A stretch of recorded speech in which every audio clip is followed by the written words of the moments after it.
Hey there, fridge owners. If you're staring at the dreaded ER RF error code on your Kenmore Elite refrigerator from 2025, don't panic.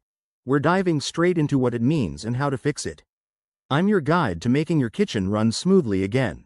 Let's get started. First off, the ER RF error code usually signals an issue with the refrigerator's defrost system or a problem with the evaporator fan. This could be caused by a faulty sensor, a buildup of frost, or even a simple power glitch. It's common in models like the Kenmore Elite, especially if it's been running for a while without maintenance. The good news? Many of these problems are easy to troubleshoot at home. Step 1. Start by unplugging your refrigerator for about 5 minutes. This gives the system a chance to reset. Once you plug it back in, check if the error code clears. If it does, great. But if not, move on to step 2. Inspect the coils and vents for any dust or debris. Use a vacuum with a brush attachment to gently clean them out.